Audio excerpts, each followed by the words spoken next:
What is good governance? According to the United Nations Economic and Social Commission, the concept of good governance is not new. It is as old as human civilization. Simply put, good governance means the process of decision-making and the process by which decisions are implemented or not implemented.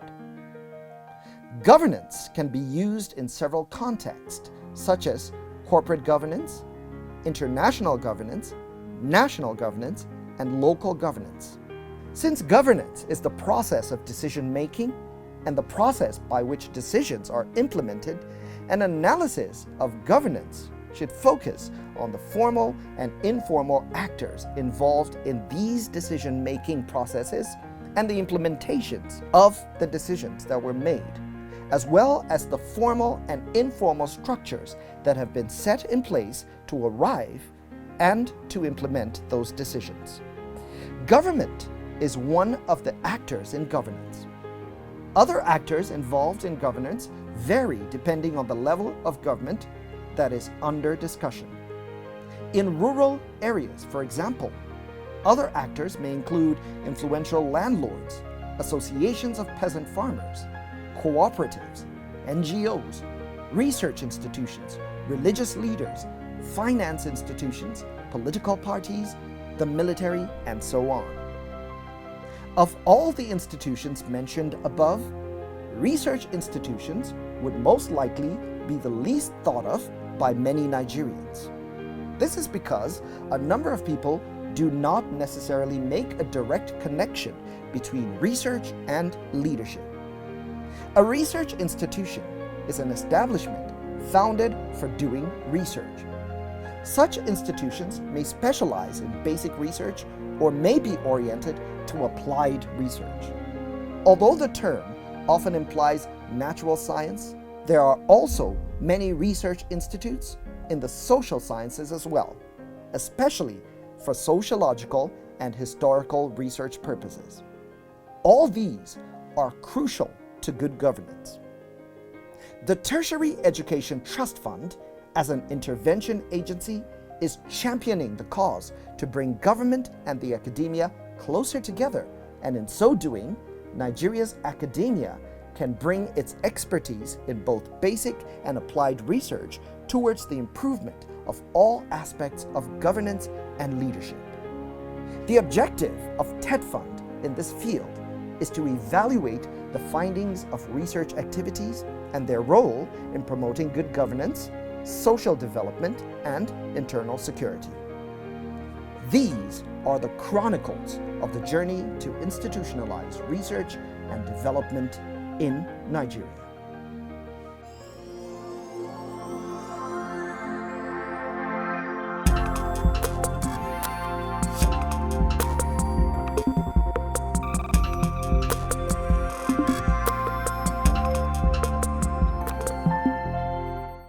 Hello, and welcome to this 100th edition of TETFund, The Paradigm Shift.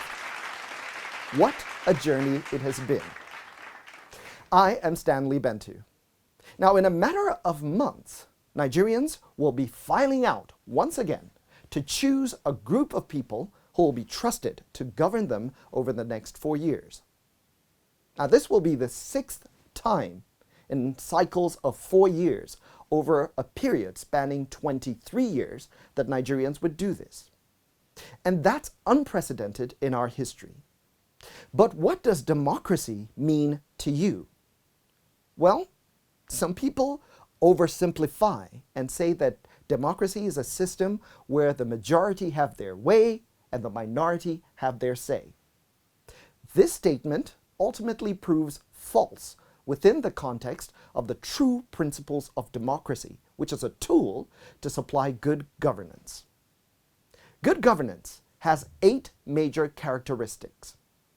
It is participatory, consensus-oriented, accountable, transparent, responsive, effective, and efficient, equitable and inclusive, and it also follows the rule of law. It assures that corruption is minimized, the views of minorities are taken into account, and that the voices of the most vulnerable in society are heard in decision making. It is also responsive to the present and future needs of society. Democracy is ruled by the people and for the people. The majority is not the people. We cannot say this often enough. Rule by the majority is not rule by the people. For the people to rule, they need to meet a number of conditions. Of these, the rule of law stands out because it is the rule of law that stands between democracy and the tyranny of the majority. Minorities must be included in the people, and so the law must give them ways to defend their interests. Beyond the law, the culture of a democracy must be inclusive. TETFund, in its own way, is making great contributions to the development of democracy and good governance. The fund included governance, social development, and internal security as a thematic area for its Standing Committee on Research and Development. TETFund went a step further to establish a Center of Excellence on Public Governance and Leadership at the University of Abuja. This is how much premium is placed by the agency on good governance. TETFund's Director of Research and Development, Centers of Excellence, Dr. Saliu Bakari Gire, explains. Let me tell you this. Everything rests on leadership.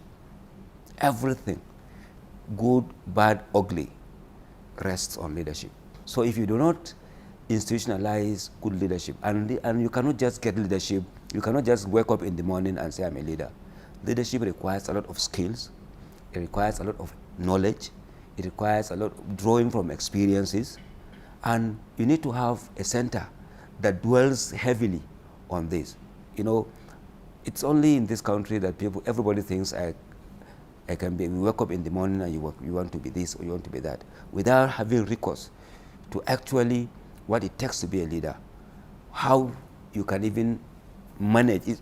I say that it's easier to attain leadership position than to maintain it. So you need a center that would really help institutionalize good governance in this country and even beyond. So people go to universities, for example, Harvard, Columbia, Cambridge, for a short course on leadership, and they spend thousands of pounds and US dollars just to go for a one-week training on leadership. This is because those people have documented a lot of experiences on leadership, and they have something to give you to prepare you for leadership and for governance. You know, so we think that TETFund is of the view that if we have such a center in Nigeria, it will help us a lot to even the way we think about leadership, you know, and governance. That will help. Oh, that was well said. Everything rises and falls with leadership. Let's start from the beginning. When you are in a democratic system of government, as Nigeria has been for over 2 decades now, how do leaders even emerge in the first place? What are the challenges that have haunted the process through which leadership is elected?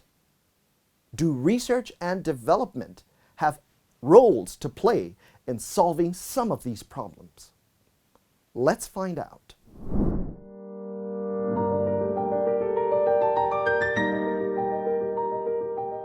An electoral system exists to provide the electorate with opportunity and the right to choose their representatives and maintain contact with them. But for an electoral system to be democratic, it must provide for equal electorate and the freedom by that electorate to make a real and meaningful choice, devoid of coercion or intimidation. Without an effective electoral body to serve as an unbiased umpire in an election, such electoral system cannot thrive or survive.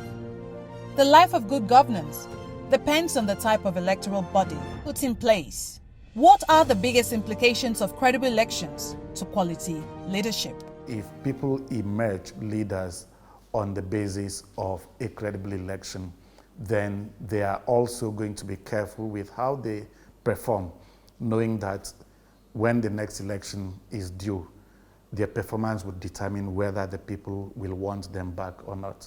The activities of politicians and political parties at times have been overbearing on the INEC, leaving the electoral system to suffer serious drawbacks, then allowing for more questions than answers in the mouth of Nigerians. Well, because the political environment is such that winner takes all, so you find situations where the political the participants, the candidates, the politicians want to win by all means. So in doing that, they do a lot of things. One of the things they do is they could mobilize their supporters to cause disruption of the polls where they see that they may not win, or disrupt polls in places they think they may not win and hope that they can benefit from the areas that they know they have strength. Sometimes it's also mobilizing people who are not qualified to register to vote, or to register more than once, hoping to beef up the number of registered voters in the constituencies. But there are steps INEC has taken to ensure that that doesn't work again. So now you cannot register more than once. If you attempt to, at the point of registration, it may go through. But before we produce the voters card, we'll do a screening that will identify those who are already in the system, because your fingerprint would be in the system if you had registered before. And so if you attempt to register, then we will identify that and cancel it. So as we go into elections, as we improve on the elections, we are finding out that it no longer matters who the umpire is. The electoral umpire is washing off its hands and responsibilities and powers in determining who becomes elected. So more and more the votes are counting. In African countries, nearly all recent general elections have used various kinds of digital technology.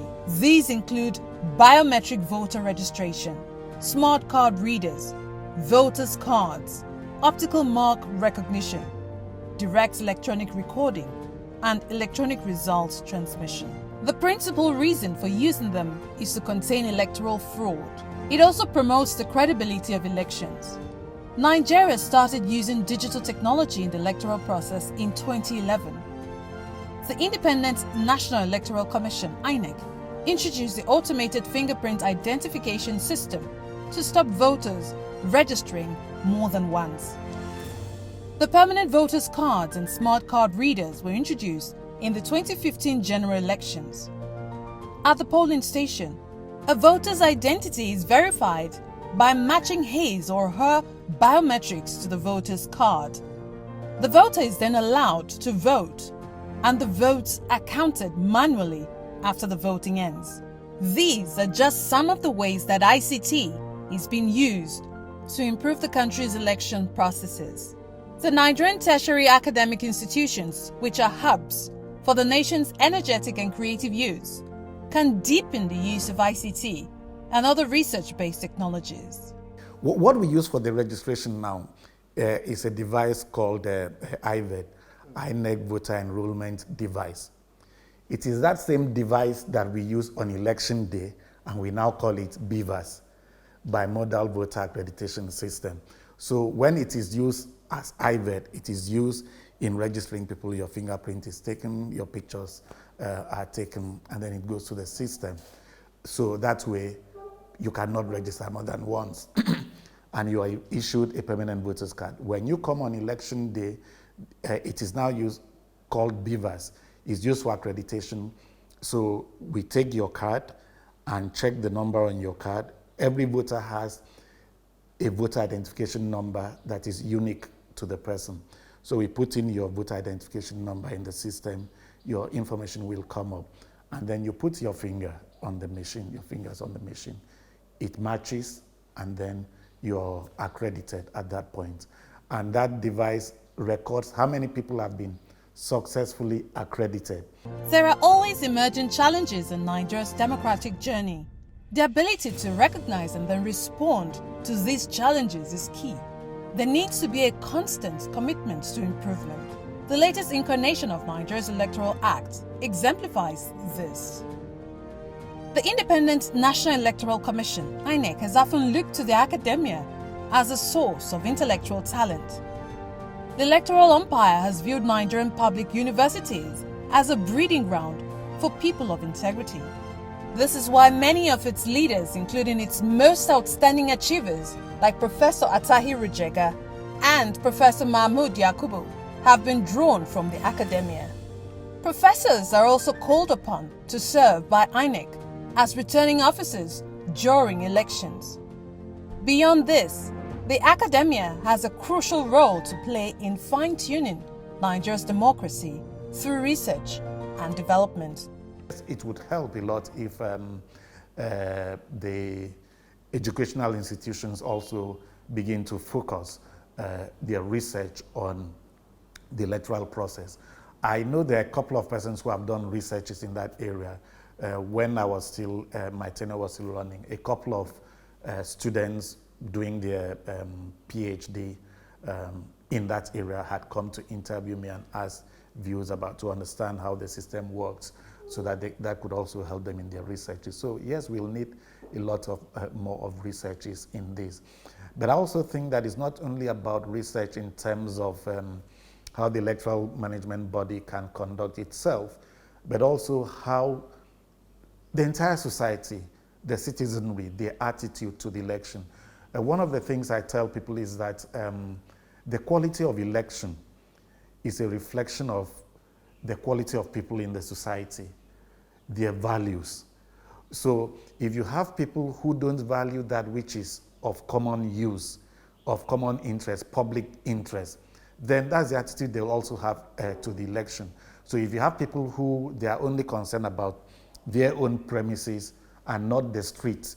The academia can conduct innovative applied research to identify socio-political factors that impact the development of robust democratic institutions and processes. Research addresses emerging issues in the democracy and governance sector as research data is utilized to inform and evaluate. Topical research on technical electoral areas addresses critical issues such as electoral integrity, the appropriate use of technology in elections, and conflicts in elections in order to highlight key factors impacting electoral processes and to identify best practices for effective programs to sustain electoral and democratic development. Research can also focus on providing data on citizens' voices to inform and evaluate programs of support, as well as provide reliable data on electoral and political environment impacting these programs. The academia can regularly produce white papers, books, reports, and manuals on topics such as election security, political finance, gender equality, standards for conducting election audits, and ensuring electoral integrity and transparency, public opinion on elections and democracy, and providing equal access for persons with disability to electoral and political processes.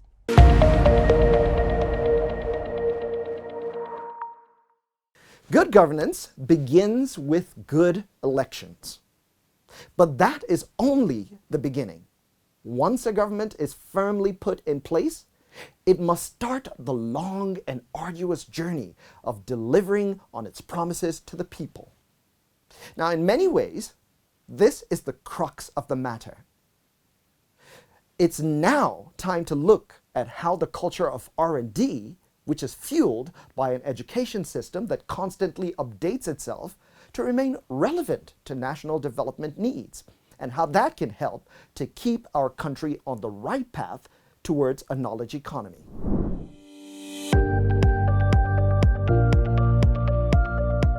What makes a great leader?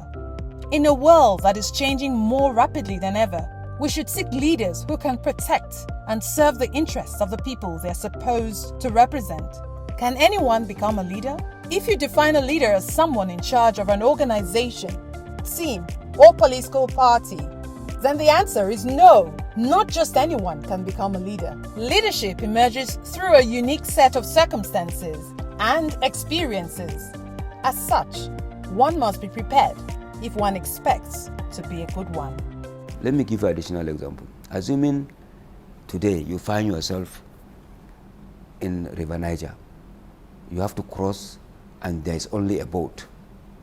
And after mounting the boat, then the captain of that boat now tells you that this is the first time I'm ever riding this boat. Will you want to use that boat to cross over? I'm sure you'll think twice. That's the problem with leadership. So leadership is not something that is everything. If you have good leadership, you have everything. If you have bad leadership, you lose everything. By introducing leadership and management training programs in Nigeria, we can prepare for our potential administrators who will receive feedback on how they are affecting subordinates and what actions and steps can be taken to address areas that need instantaneous attention. What is more even suitable to our university other than public governance and leadership? Because we are the university at the capital city, and that is really, one of our priorities, to help Nigeria to find the right governance strategy. People have said that Nigeria's problem is the problem of the leaders. Some people say no, it's the problem of the followers. But the truth is that it has to be something little of both. Because really, for a nation to succeed, you need a vibrant followership. You need young people, old people who are ready, who are patriotic enough to know that their nation needs their attention, to know that they must be productive, to know that they must work in areas that will take their nation to a new level of achievement. The same thing with leadership. You need leadership that will create the wherewithal, that will create the environment for young people to grow, but also for every part of the nation without leaving any part behind, to feel a part of belonging, to have a sense of belonging, to ensure that every resources of the nation is utilized for the development of this nation. Understanding how actions affect others directly and indirectly is the key difference that is incorporated in effective leaders. Leadership training and development increases one's own perspective of how influential they can be and the effects that such influence can cause on the overall culture. Evaluating the effectiveness of leadership helps leaders identify strategies and techniques that can be employed to encourage the durable effectiveness, performance, and productivity of an organization and its members. Management training provides feedback that managers can turn into immediate actions. Just as important in leadership training is helping the future leader know and understand his or her weaknesses and recognize strengths. Leadership training provides feedback and insight on the negative and positive aspects of the leader's actions and styles. Training programs and materials ensure those strengths are explored and mastered, building a well-rounded and effective mentor to those surrounding them in the workplace. It also ensures that weaknesses are skillfully managed.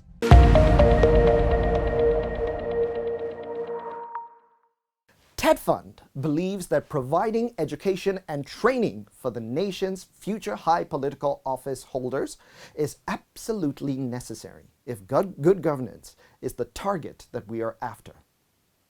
And there is no way to absolutely know which individual is going to end up in Aso Rock, any of the 36 government houses, or any ministerial seat, or even any leadership position in the country. So it's important to provide quality education in this particular life skill to as many Nigerians as possible. And while they're being educated, one of the most important things that they will learn is the skill to use well-researched, evidence-based information as a basis for policy formulation, and through that, they can achieve better outcomes for their inputs. And that is the 100th edition of the paradigm shift. Now, join us again on the next edition of the program. But until then, thank you for stopping by. Good night.